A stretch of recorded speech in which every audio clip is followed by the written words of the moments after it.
Bilang po sa mga nasaktan at nasugatan sa pag-atake na yan sa Resorts World Manila, ang ilang po mga dayuhan. Ang ilang po sa kanila ay nagsitalunan mula po sa gusali nang marinig ang mga putukan. Balitang hatid ni Victoria Tulad, exclusive.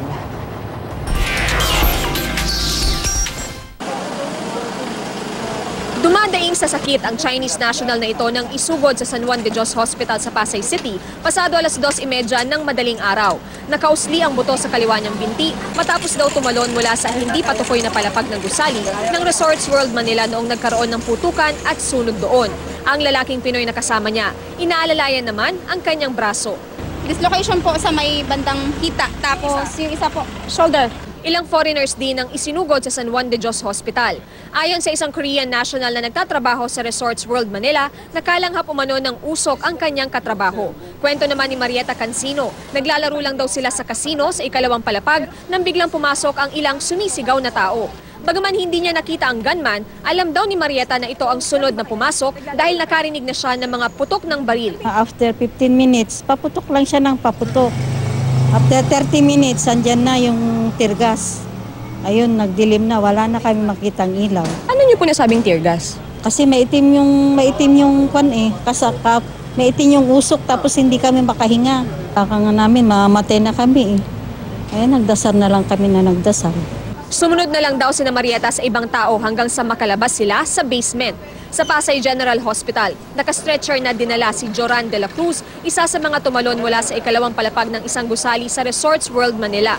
Ayon sa rescuer, masakit daw ang mga paa ni de la Cruz. Ang sabi niya, siya yung last na nasa sunog.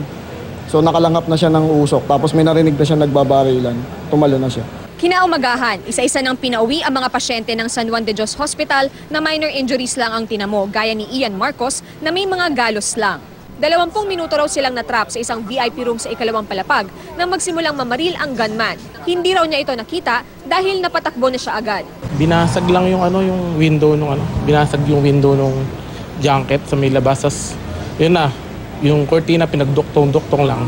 Tapos? Tumalon lang kami sa from second floor to ground floor. Kasama rin sa mga tumalon ang pamangkin ni Liza Sevilla na si Audrey Sevilla Cruz. Nabali raw ang kanyang hita at may mga sugat din sa ulo. Daing ni Liza, sa management ng Resorts World, wala namang may gustong mangyari to. Magpadala sila ng isang representative para may nagko-comfort dun sa mga relative. Hindi namin alam kung paano kami mag-a-act.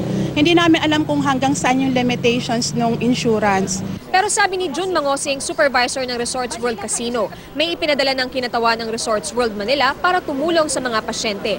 Na-dislocate ang kaliwang braso ni Mangosing habang papatakas mula sa 9th floor. Hindi niyo mo nakita yung gunman? Mayroon po ako nakitang dalawa. Sila. Naka pure black and then naka-cover. Lumabas, nakipagputukan. Sa second floor? Hindi, sa ground floor na. Sa ground? Sino pinapagputukan doon? Police. Mula sa 14 na sugatang dinala mula sa Resorts World Manila, 2 na lang ang naiwan bandang alas 9 ng umaga. Ang isa, ikinonfine. Victoria Tulad, GMA News.